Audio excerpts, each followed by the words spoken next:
সময় এমন হয় যে আমাদের শুভ মানসিকতা, শুভ বিচারে, শুভ কর্মে মানুষ সন্দেহ করেন, প্রশ্ন করেন,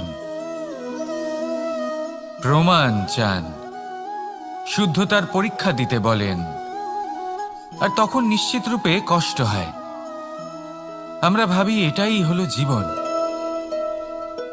এত শুভ ভাবনা ভেবেও, শুভ কর্ম করেও মানুষ আমাদেরই সন্দেহ করেন।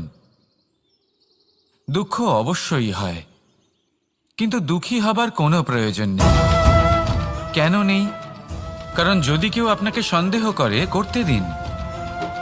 সংসারে কি হয় তা দেখুন। এই সংসারে সোনার শুদ্ধতাকেই পরখ করা হয়, কয়লার কটুতাকে নয়। আপনি হলেন স্বর্ণ, তাই আপনার শুদ্ধতা অবশ্যই পরখ করা হবে। সেটা তো হবেই হবে। আপনি নিজেকে দুঃখী করবেন না। আপনার কর্ম শুধু একটাই, স্বর্ণর মতো উজ্জ্বল থাকা। এই সংসার আপনার ভাবনা, চিন্তা, কর্ম এবং শুদ্ধতার প্রমাণ পেতেই থাকবে। তাই আসুন আর আমার সাথে ভালোবেসে বলুন, রাধা রাধা। অনেক সময় এমন হয় যখন মানুষ আমাদের সত্যকে অস্বীকার করতে থাকেন আর মানুষের মিথ্যে কথাগুলিকে গ্রহণ করেন, তাও আবার অত্যন্ত সহজে। তখন আমাদের খুব দুঃখ হয়, বড়ই ক্রোধ হয় মানুষের এই মানসিকতা নিয়ে। কিন্তু এটা জানা অত্যন্ত গুরুত্বপূর্ণ যে এমন কেন হয়। কারণটা কি আপনি? আপনারই কি কোনো দোষ রয়েছে? কখনোই নয়। কারণ হলো এটা যে এই যে সত্য, এই সত্যের মূল্য অত্যন্ত অধিক। এতটাই অধিক যে অনেক সময় অনেক ধনী ব্যক্তিও এর মূল্য মেটাতে পারেন না। সেখানেই যদি মিথ্যের কথা বলি, তাহলে এর মূল্য অত্যন্ত কম। অত্যন্ত সহজে এই মিথ্যে সবার মধ্যে বিক্রি হয়। সত্যি বলতে এটা ভাবা আপনার কর্ম নয় যে লোকে কেন আপনাকে বুঝতেই পারেন না, আপনার সত্য কেন বুঝতে পারেন না। আপনার কর্ম হলো আপনার সত্যের সাথে দাঁড়িয়ে থাকা, সেই সত্যের সাথে চলতে থাকা। কারণ সত্য তার কাছেই আসবে যে সত্যকে খুঁজে নিতে চায়। নয়তো বেশিরভাগ মানুষ মিথ্যেকে নিয়েই প্রসন্ন রয়েছেন। আপনি সত্যের সাথে কর্মের পথে অগ্রসর হতে থাকুন। সত্য বেশি দিন লুকোনো থাকে না। সংসারের সম্মুখে এটা অবশ্যই একদিন আসবে, কিন্তু তখনও সেটা মানুষের ওপর সে বিশ্বাস করবে কি করবে না। আপনি কর্ম করতে থাকুন আর আমার সাথে ভালোবেসে বলুন, রাধা রাধা। জীবনে যখনই আমরা এমন কোনো পথে চলতে চাই যা মূলত কাঁটায় ভরা, ছোট পাথর থাকে যা বিঁধে যেতে পারে, তখন আমরা কি করি? আমরা পাদুকা ব্যবহার করি, আর তারপরে আমরা খুব সরলভাবে সেই পথে অগ্রসর হতে পারি। কিন্তু যদি পাদুকা আর পায়ের মাঝে কোনো ছোট পাথরও এসে ফেঁসে যায়, তখন কিন্তু আমরা খুব কোমল পথও পার করতে পারবো না। কিছু বুঝলেন আপনারা? এর সারমর্ম হলো এটাই যে আমরা বাইরের যুদ্ধ জয় করতে পারি, সেখানে সফল হতে পারি, কিন্তু তার থেকেও অনেক বেশি গুরুত্বপূর্ণ আর অনেক বেশি কঠিন অন্তরের যুদ্ধ হয়। অন্তরের সমস্যাগুলি হয় লোভ, মোহ, ক্রোধ, লালসা, ভয়। যদি এইগুলি আপনার মধ্যে থাকে, তাহলে আপনি সংসারের যে কোনো স্তরে পৌঁছতে পারেন, অনেক বড় বড় যুদ্ধ জয় করতে পারেন, কিন্তু আপনি সন্তুষ্টি পাবেন না। তাই সর্বপ্রথম নিজেকে শুধরে নিন, তারপরে এই সংসারকে জয় করুন। তবে তার আগে আমার সাথে ভালোবেসে বলুন, রাধা রাধা। কখনো কখনো আমরা কোনো কাজ আরম্ভ করার বিষয়ে ভাবি, তারপর আরো ভাবি, তারপর আরো ভাবি, আর ভাবতেই থাকি। দেখুন, এটা কোনো অন্যায় নয় যে আমরা কোনো কাজ আরম্ভ করার পূর্বে তার বিষয়ে ভাবনা চিন্তা করছি, সেটা বোঝার চেষ্টা করছি, ঠিক আছে। কিন্তু সম্পূর্ণ সময় এই চিন্তায় ব্যর্থ করা উচিত নয়। যদি আপনি বেশি সময় লাগিয়ে ফেলেন, তাহলে সময় আপনার ওপর অবশ্যই রুষ্ট হবে। আর কেনই বা হবে না? আপনি সময় নষ্ট করছেন। আর সেটা উচিত নয়। দেখুন, নিশ্চিতভাবে ভাবনা চিন্তা করুন, বিবেচনা করুন, পূর্ণরূপে করুন, কিন্তু এটাও মনে রাখবেন যে উচিত সময়ের মধ্যে আপনাকে কর্ম আরম্ভ করতেই হবে। যদি ভাবতেই থাকেন তাহলে কর্ম আরম্ভ করতে পারবেন না। আর এই সময় অত্যন্ত বলশালী। যদি একে সম্মান করেন তাহলে তা আপনার সাথে থাকবে, আর যদি না করেন তাহলে থাকবে না। আসুন সময়কে সম্মান করুন আর আমার সাথে ভালোবেসে বলুন, রাধা রাধা। আপনি কখনো ভেবে দেখেছেন কি সেই জিনিস যা আপনাকে সামনে এগোতে বাধা দিচ্ছে? ধরুন আপনি কোনো পথ দিয়ে যাচ্ছেন, পা মুচকে গেলে তা আপনাকে সামনে এগোতে বাধা দেয়। সেইভাবেই জীবনে ক্ষুদ্র চিন্তা আপনাকে সামনে এগোতে বাধা দেয়। দেখুন, যদি কোনো চাক থাকে যার মধ্যে ফাটল রয়েছে, তা আপনাকে ভালো মাটির পাত্র বানাতে দেবে না।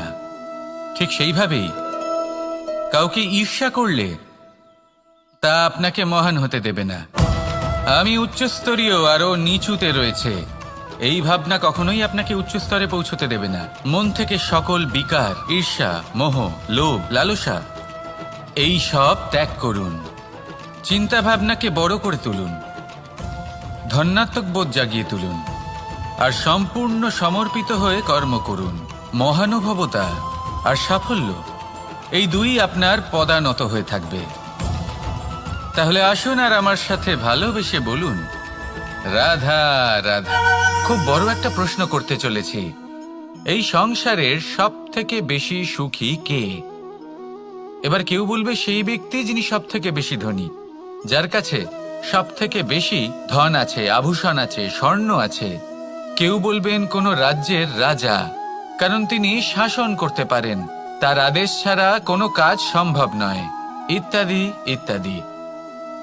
এর উত্তর যদি আমি দিই তাহলে এটুকুই বলবো, সংসারের সব থেকে সুখী ব্যক্তি হলেন তিনি যিনি সন্তুষ্ট। তার কাছে সন্তোষরূপী ধন আছে যা তাকে সুখী রাখে। এবার এই সন্তুষ্টি সেটা কিভাবে আসে জীবনে? এটা আসে ধৈর্যের কারণে। ধৈর্যের এই অনুভূতি অত্যন্ত শক্তিশালী। এই ধৈর্যই কিন্তু আমাদের ধরিত্রীকে ধরিত্রী মাতা করে তোলে, কারণ ধরিত্রী মাতা ধারণ করেন, সহ্য করেন, ধৈর্য ধরেন এবং নিজের কর্ম করতে থাকেন। সেটা ধৈর্যই ছিল মাতা সীতার মধ্যে, যা রাবণের অন্ত করে দিল। এই ধৈর্যের কারণেই নারায়ণ কুর্ম অবতার ধারণ করেছিলেন, বড় একটা পর্বতকে পৃষ্ঠে ধারণ করেছিলেন এবং সমুদ্র মন্থনকে সম্ভব করেছিলেন। সেই জন্য সর্বপ্রথম মনের মধ্যে ধৈর্যকে নিয়ে আসুন। এই ধৈর্যই আপনাকে সন্তুষ্টির পথে নিয়ে যাবে, আর এই সন্তুষ্টি আপনাকে লোভ, মোহ এবং লালসার পথ থেকে দূরে নিয়ে সুখের পথে নিয়ে যাবে। আর তখন এই মন প্রসন্ন হয়ে বলবে, রাধা রাধা। এই সংসারে এমন কখনোই হবে না যে আপনি কিছু একটা করলেন কিন্তু তার মূল্য আপনাকে দিতেই হলো না। যে কোনো কাজের জন্য, যে কোনো কর্মের জন্য আপনাকে মূল্য দিতেই হবে। প্রকৃতিও আমাদের এটাই শেখায়। আকাশে দেখুন সূর্যকে, প্রত্যেকদিন আমাদের প্রকাশ প্রদান করেন। এনাকে সূর্য নারায়ণ বলা হয়। ইনি কি মূল্য প্রদান করেন? নিজে জ্বলতে থাকেন। ধরিত্রী মাতা, এই ভূমি, ইনি কি মূল্য প্রদান করেন? প্রহার সহ্য করেন। আমরা এই ধরিত্রীতে প্রহার করে মাটি খুঁড়ে তাতে বীজ বপন করি, তবেই আমরা অন্ন লাভ করি, তবেই ফসল পাই। জীবনে যদি আপনাকে সফল হতে হয়, সম্মান পেতে হয়, যশ পেতে হয়, তাহলে আপনাকে মূল্য দিতেই হবে। যদি আপনি সাফল্য লাভ করতে চান তাহলে দিন রাত আপনাকে ত্যাগ করতে হবে, যেখানে সমগ্র সংসার সন্তোষ অনুভব করছে, আর আপনাকে করতে হচ্ছে পরিশ্রম। যদি আপনি সম্মান প্রাপ্ত করতে চান তাহলে আপনাকে সেই সুখ ত্যাগ করতে হবে যা সবার কাছে রয়েছে। যদি আপনি যশ লাভ করতে চান তাহলে নিজের অন্তরকে মেরে ফেলা আপনাকে শিখতে হবে, তবেই আপনি যশ লাভ করবেন। জীবনে শুধুমাত্র ধন মূল্যবান নয়, কিন্তু এই যে মূল্যের কথা আমি বলছি সেটা যদি আপনি দিতে পারেন তাহলে নিশ্চিত রূপে এটা আপনাকে আরো মূল্যবান করে তুলবে, নিশ্চিত রূপে গড়ে তুলবে। তাহলে এটাই করুন আর আমার সাথে ভালোবেসে বলুন, রাধা রাধা। असतो मा सद्गमय, तमसो मा ज्योतिर्गमय, মৃত্যুর্মা মৃতঙ্গময়। জ্ঞান সেটাই যা অসত্য থেকে সত্যের পথে চালিত করে। প্রকাশ সেটাই যা অন্ধকার থেকে আলোর পথে নিয়ে আসে। জীবন সেটাই যা মৃত্যু থেকে অমরত্বের পথে নিয়ে যায়। এবার এই তিনটে, জ্ঞান, জীবন এবং প্রকাশ, একই রকম। শূন্য থেকে এর উৎপত্তি হয় এবং আস্তে আস্তে আপনার জীবনে বিস্তার লাভ করে। এবার আমরা এটাই ভাবি যে কেমন করে এই তিনটিকে আগলে রাখা যায়।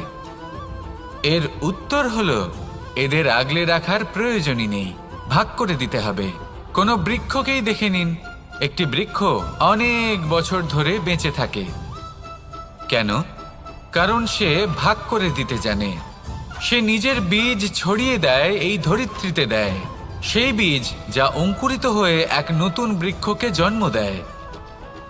শুধু ছড়িয়ে দিয়ে একটি বৃক্ষ জীবন দান করতে পারে। যদি কোনো ব্যক্তি জ্ঞান ছড়াতে শিখে যান, যদি প্রকাশ, আলোর কিরণ ছড়িয়ে দিতে শিখে যায়, কোনো ব্যক্তি তার জীবনের সুখ ছড়িয়ে দিতে শিখে যান, তাহলে তিনি মৃত্যুর পরও মৃত হন না। এই ভাগ করে দেওয়ার সুখটাই কিছুটা আলাদা। এই সুখ অনুভব করুন আর আমার সাথে ভালোবেসে বলুন, রাধা রাধা। এই সংসারের সব থেকে বড় যুদ্ধ কোনটা? দেব-অসুরের যুদ্ধ যা অনেক বছর ধরে চলেছিল, নাকি রাম রাবণের যুদ্ধ, নাকি মহাভারত?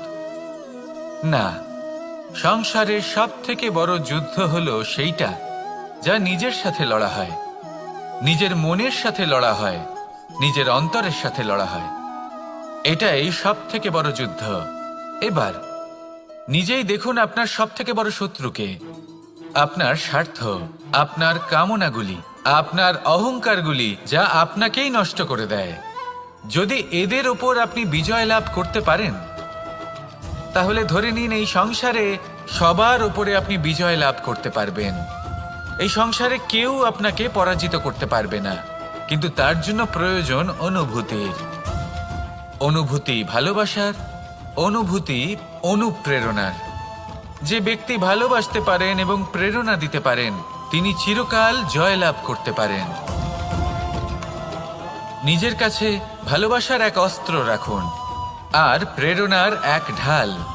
জীবনে কেউ আপনাকে পরাজিত করতে পারবে না। আসুন আর আমার সাথে ভালোবেসে বলুন, রাধা রাধা। মানুষ চিরকাল বড় মানুষ হয়ে উঠতে চায়, সবসময় সেই নিয়ে কল্পনা করে। কিন্তু প্রশ্ন হলো এটাই যে মানুষ বড় কখন হতে পারে? যখন সে ধনী হয়ে ওঠে, নাকি যখন তার কাছে সম্মান থাকে, নাকি যখন রূপবান হয় বা অধিক শক্তিশালী হয়? মানুষ বড় মানুষ তখনই হতে পারে যখন বিপদের সময় সে অন্য কোনো মানুষের পাশে এসে দাঁড়ায়। তাই সর্বপ্রথম এটা শিখুন। হয়তো এই জন্যই হনুমান শ্রীরামের কাছে এতটা বড়, আর হয়তো এই জন্যই বলরাম দাদা আমার কাছে এত বড়। যদি আপনিও জীবনে বড় হয়ে উঠতে চান, তাহলে কারোর সাথে তার দুঃখের সময়, তার সংকটের সময় তাকে সঙ্গ দিন আর পাশে এসে দাঁড়ান। এই মন প্রসন্ন হয়ে বলবে, রাধা রাধা। জীবনে সবথেকে বেশি গুরুত্বপূর্ণ বস্তু কি? বাড়ি, বাহন, সোনা, ধন? যদি আমি সত্যি বলি, তাহলে জীবনে সবথেকে বেশি গুরুত্বপূর্ণ বস্তু কোনো বস্তুই নয়। যদি কিছু গুরুত্বপূর্ণ থাকে, তাহলে তা হলো অনুভূতি, করুণা, মিত্রতা, মাতৃত্ব, বাৎসল্য, আর সবথেকে বেশি গুরুত্বপূর্ণ ভালোবাসা। নিজেদের এই জীবনে যদি আপনি শুধুমাত্র বস্তুর খেলাতে মেতে থাকেন, তাহলে জীবনে আনন্দ কখনোই থাকবে না। নিজের এই জীবনকে অনুভূতির পীঠস্থান বানিয়ে তুলুন।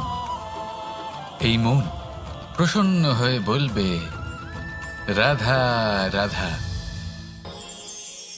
যখনই কোনো ঘূর্ণিঝড় আসে, কোনো প্রলয় আসে, তখন দেখবেন তা কত বৃহৎ প্রভাব ফেলে, কত বড় বিনাশ ঘটায়, বিধ্বংস সৃষ্টি করে। যখন বন্যা আসে তখন কত গভীর প্রভাব ফেলে, কত সর্বনাশ ঘটায়। নদীর পাড়ও ভেঙে বয়ে নিয়ে যায়।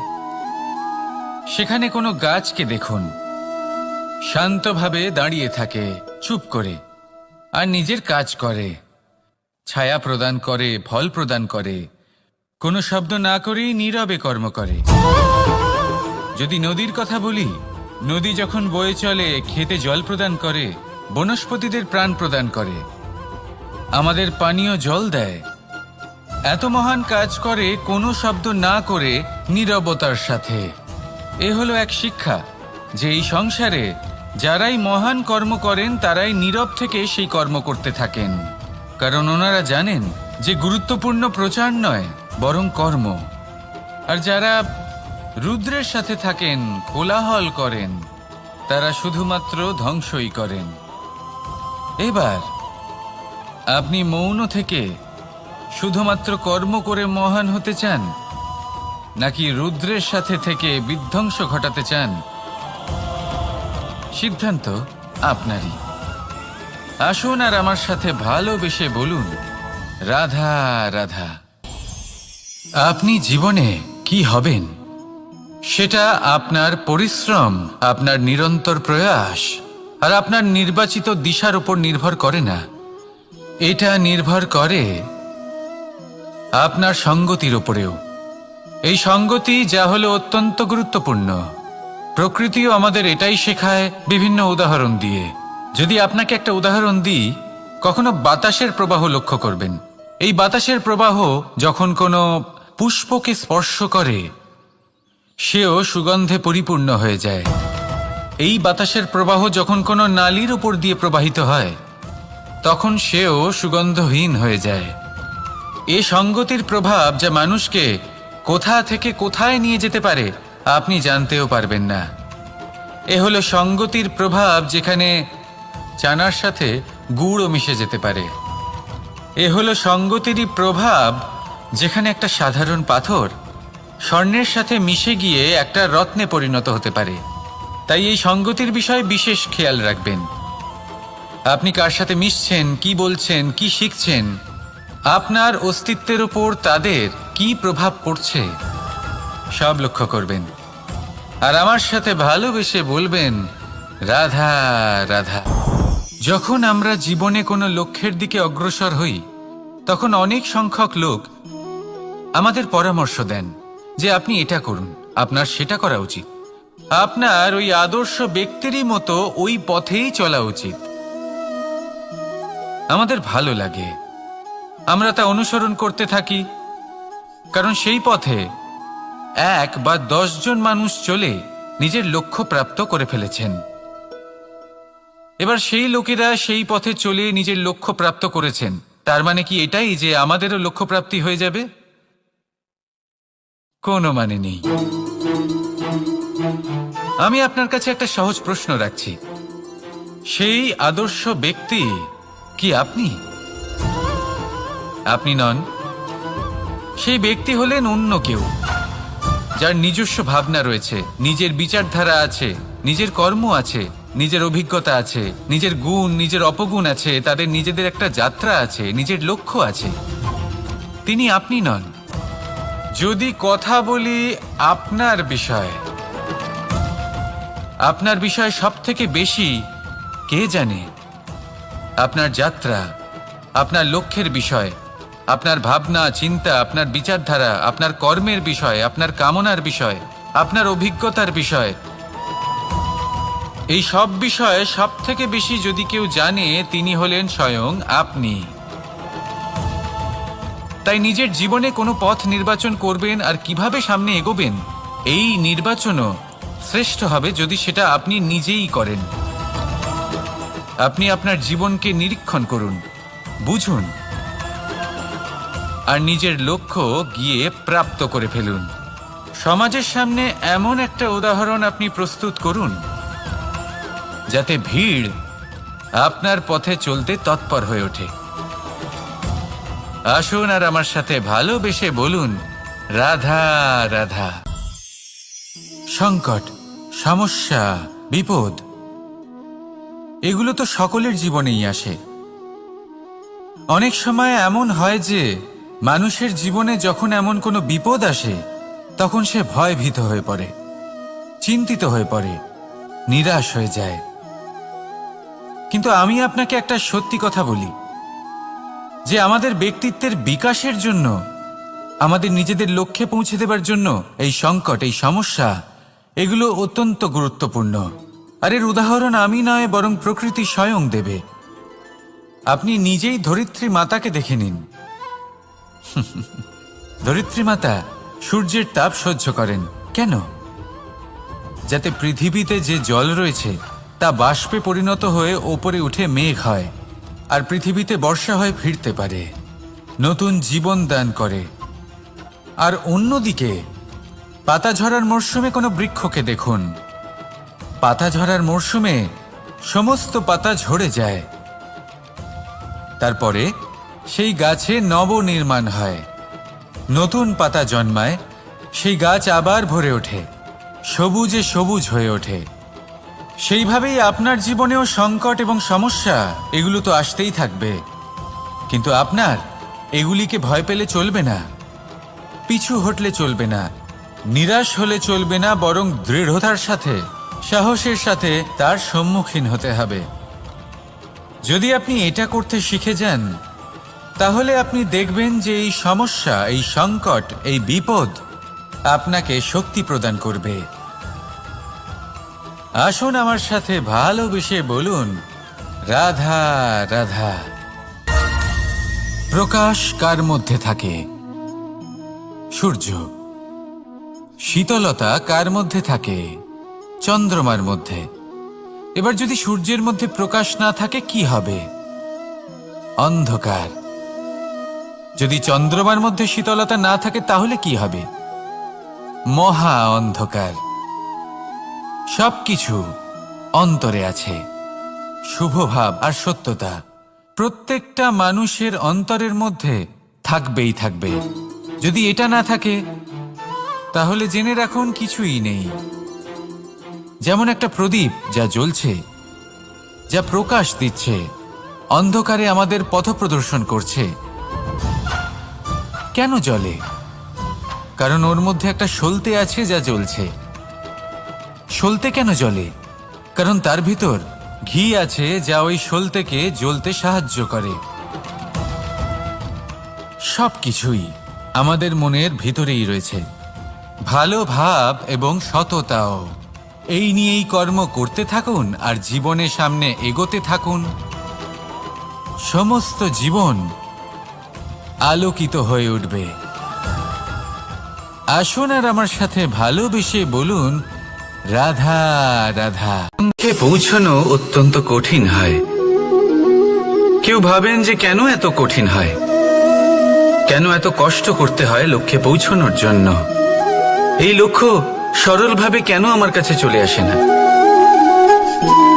চলুন আপনাকে একটা কথা বলি, যদি আপনার লক্ষ্য কঠিন না হয় তাহলে তাকে পাওয়া আপনার পক্ষে অসম্ভব হয়ে উঠবে। লক্ষ্যে পৌঁছানোর এই রাস্তায় আপনি যে কড়া রোদের সম্মুখীন হন, যার থেকে আপনি দূরে পালাতে চান, সেই রোদ আপনাকে প্রেরণা যোগায় যে আপনি এগোতে থাকুন। ভাবুন একজন যাত্রী যে কিনা নিজের লক্ষ্যের দিকে যাচ্ছেন, সেই পথে উনি যদি একটু ছায়া পেয়ে যান আর উনি ওখানে বিশ্রাম নেন, তাহলে তার সাথে তার ভাগ্য গভীর নিদ্রায় সেখানে বিলীন হয়ে যায়। তাই পরিশ্রমের কড়া রোদের থেকে কখনো দূরে পালাবেন না। জীবনে শুধু সামনে এগোতে থাকুন দৃঢ়তার সাথে। আর লক্ষ্য সরল হোক, কঠিন হোক বা অত্যাধিক কঠিন হোক, একটা কথা মনে রাখবেন, যে জীবনের লক্ষ্যে পৌঁছতে পেরেছে সে লক্ষ্য প্রাপ্তির জন্য আফসোস কখনোই করে না।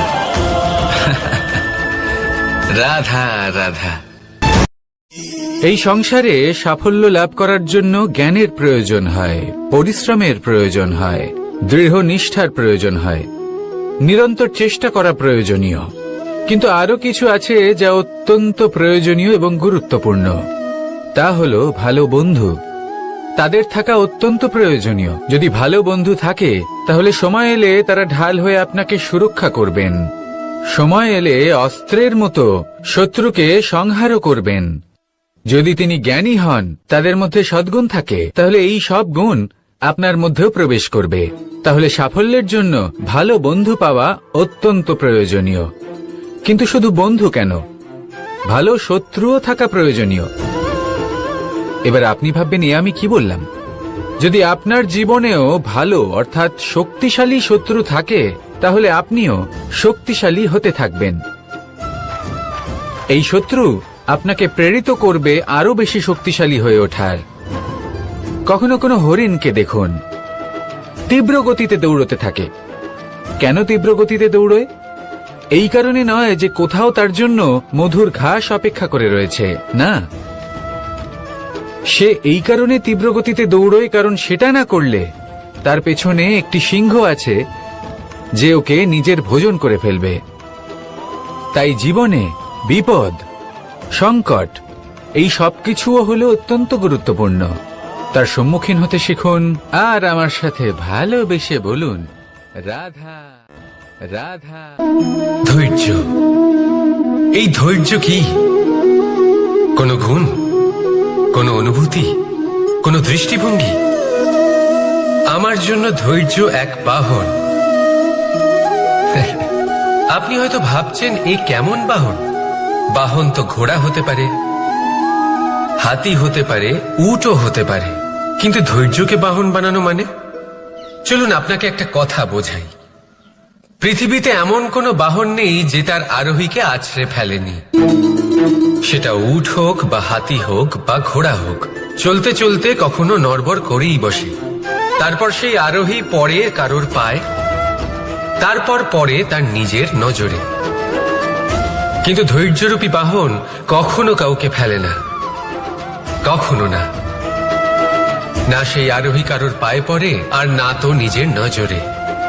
কারণ ধৈর্য আপনাকে বিবেক প্রদান করে। বিবেক আপনাকে পরিকল্পনায় সাহায্য করে, আর পরিকল্পনা প্রদান করে আপনাকে শক্তি, আপনার লক্ষ্যের দিকে অগ্রসর হওয়ার। বুঝলেন? ধৈর্যকে সঙ্গে রাখুন, নিজেকে আরো ধৈর্যশীল করে তুলুন। এই ধৈর্যের সাহায্যে আরোহণ করে দেখুন কিভাবে এই বাহন আপনাকে আপনার গন্তব্যে পৌঁছে দেবে। রাধা রাধা। সংসারে এমন একটা ভ্রান্ত ধারণা রয়েছে যে সবকিছু ভাগ্যের দ্বারা পাওয়া যায়। কিন্তু ভাগ্য, প্রারব্ধ, এ তো সকলের জন্যই সমান হয়। এটা তো ব্যক্তির উপরে নির্ভরশীল হয়, তার আকাঙ্ক্ষার উপরে নির্ভরশীল হয়, বাসনার উপরে নির্ভরশীল হয়, স্বভাবের উপরে নির্ভরশীল হয় যে উনি সেটা নিয়ে কি করেন। দেখুন, এই প্রসাদ কিন্তু সকলকেই দেওয়া হয়, কিন্তু তা গ্রহণ করবেন কিভাবে সেটা ব্যক্তির উপরে নির্ভর করে। আপনাকে এক উদাহরণ দিই। যেমন ধরুন, দুজন মানুষকে আমি একটা করে মাটির ডেলা দিলাম, সেটা নিয়ে তারা কি করবেন? একজন মানুষ তার ছোট ছোট ডেলা বানাবেন আর পথযাত্রীদের ওপরে ছুঁড়ে মারবেন, হাসি ঠাট্টা করবেন, তাদের বস্ত্র নোংরা করে দেবেন, সেটাতেই উনি আনন্দ পাবেন। অন্যদিকে দ্বিতীয় ব্যক্তি সেই মাটির ডেলা দিয়েই নিজের জন্য একটা কুঁড়ে ঘর বানাবেন। সেই কুঁড়ে ঘর যা রোদেতে, বৃষ্টিতে, ঝড়ে তাকে সুরক্ষিত রাখবে। অনুভূতি। এই অনুভূতি বদলাতে শিখুন। এই অনুভূতি অত্যন্ত গুরুত্বপূর্ণ। ভালোবাসাতেও এই অনুভূতি হলো অত্যন্ত গুরুত্বপূর্ণ। ভালোবাসা সে বন্ধুর সাথে হোক, মা বাবার সাথে হোক, ভাই বোনের সাথে হোক, স্ত্রীর সাথে হোক, যে কারোর সাথে হোক। মনে রাখবেন, এই হলো সেই অনুভূতি যা আপনার ভাগ্য নির্ধারণ করে থাকে। তাহলে আসুন আমার সাথে প্রেমের অনুভূতি নিয়ে বলুন, রাধা রাধা। লক্ষ্য, পথ আর সাফল্য, এই তিনটেই একে অপরের সাথে জড়িত। কিন্তু অনেকবার মানুষ এদের ঠিকভাবে বুঝতে পারেন না। তারা ভাবেন যে যেরকম লক্ষ্য হবে সেরকমই পথ হবে। সেই মতোই লক্ষ্য কঠিন হলে পথ কঠিন হবে, লক্ষ্য সরল হলে পথও সরল হবে। যদি আপনাকে আসল সত্যের সাথে অবগত করাই তাহলে দেখবেন সবকিছুই এর উল্টো।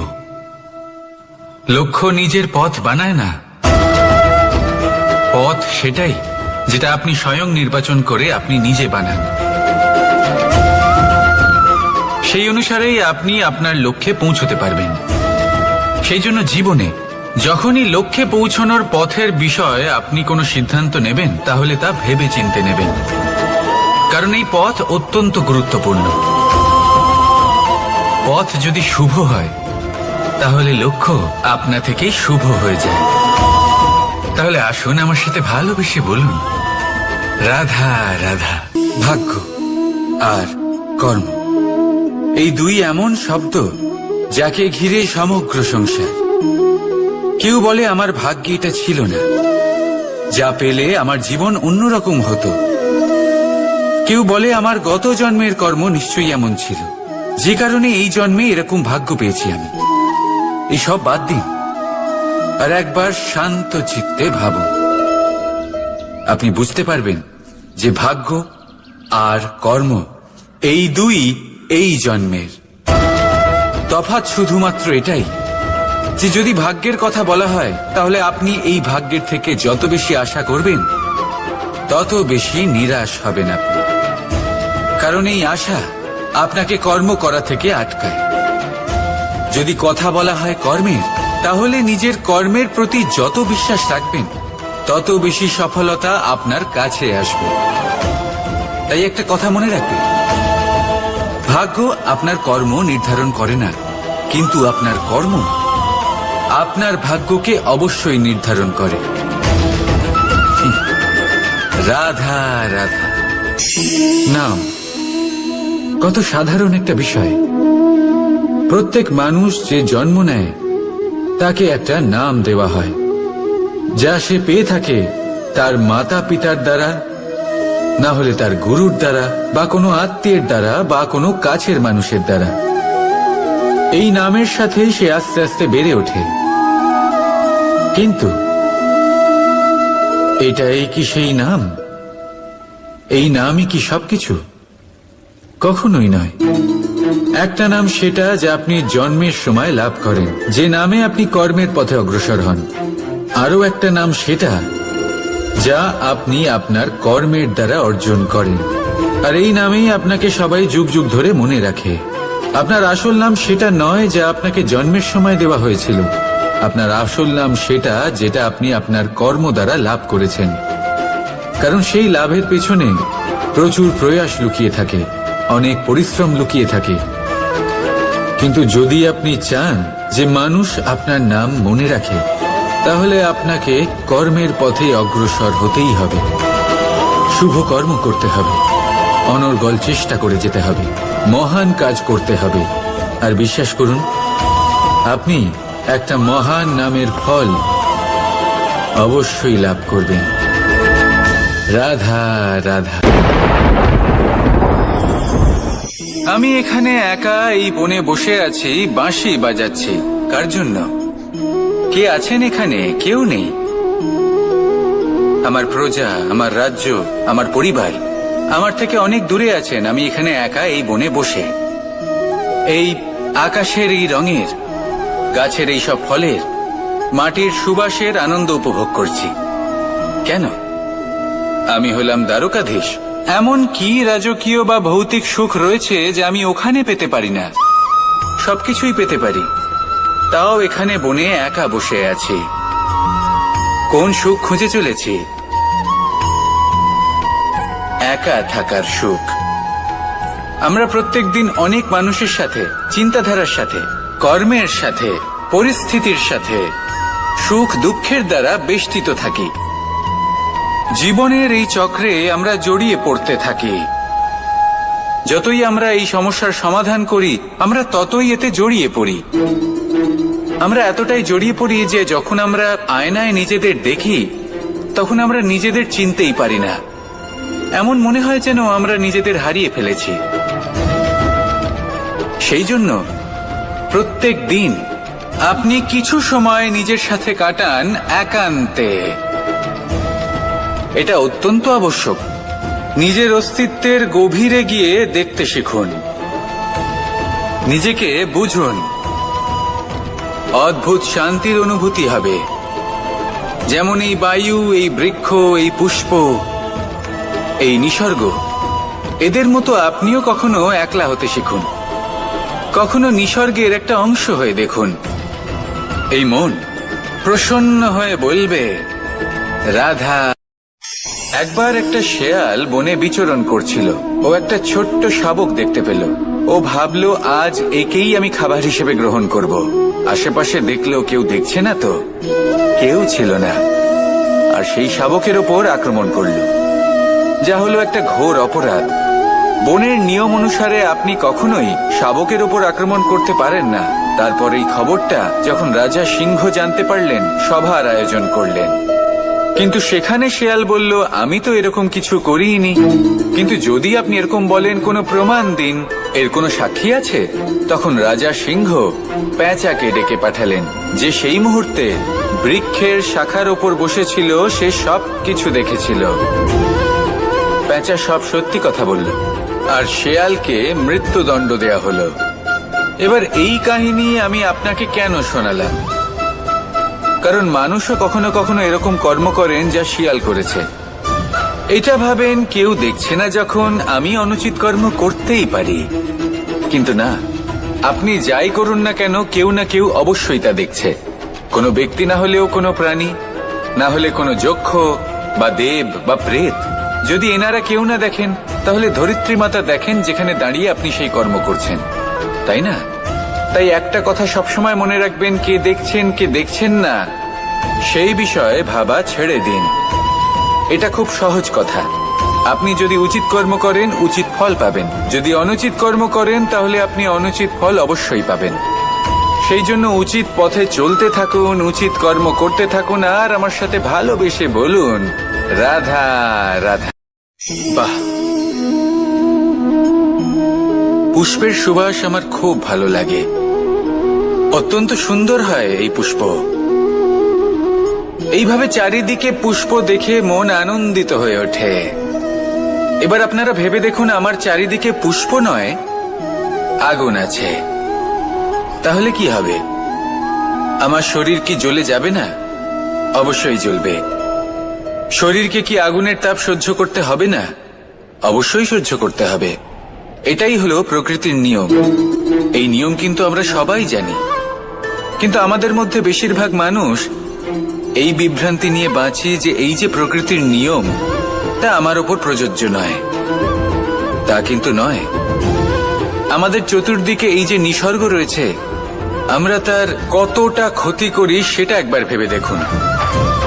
আমরা বনাঞ্চল জ্বালিয়ে দিই, বায়ু দূষিত করি, জল দূষিত করি, প্রাণীদের হত্যা আমরা করি।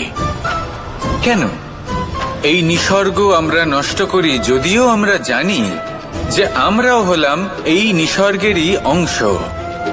এবার দেখুন, শরীরের কোনো অংশে যদি আগুন ধরান, আস্তে আস্তে সমস্ত শরীরও জ্বলে যাবে। সেইভাবেই নিসর্গ যদি নষ্ট হয়ে যায়, তাহলে মনুষ্য জাতিও নষ্ট হয়ে যাবে। তাই এই যে নিসর্গ আপনি দেখছেন, এই পুষ্প, এই বৃক্ষ, বায়ু, জল, এদের সকলকে রক্ষা করুন, নষ্ট নয়। মনে রাখবেন, যদি নিসর্গ থাকে, মানুষ থাকবে। যদি নিসর্গ থাকে, তাহলেই জীবন থাকবে। আসুন আমার সাথে ভালোবেসে বলুন, রাধা রাধা। কারই না পছন্দ বলুন তো? অত্যন্ত সুস্বাদু হয় এই মধু, মিষ্টি খেতে হয় এবং তা শক্তিও প্রদান করে। এবং প্রত্যেকটি মিষ্টি পদার্থের মতোই এতেও খুব তাড়াতাড়ি পিঁপড়ে ধরে যায়। অন্যদিকে যদি নুনকে দেখি, তাহলে বছরের পর বছর রাখলেও এতে পিঁপড়ে ধরে না। এবার যদি কথা বলি বন্ধুত্বের, তাহলে বন্ধুত্ব নুনের মতো হওয়া উচিত, মধুর মতো নয়। যারা সামনে এলে শুধুমাত্র মধুর মধুর কথা বলবে, পরে এতে পিঁপড়ে ধরে যাবে। এটা নুনের মতো হওয়া উচিত। প্রকৃত বন্ধু হলো সে, যে সময় এলে পরে আপনার সামনে আপনার প্রকৃত সত্য তুলে ধরবে। তা সে যতই কঠিন হোক না কেন, আপনার দোষ, আপনার অপগুণ, আপনার খামতি আপনাকে বলতে পারবে। যাতে আপনি সেগুলো শুনে মেনে নিয়ে তারপর নিজেকে শুধরোতে পারেন। এটাই হলো প্রকৃত বন্ধুত্ব।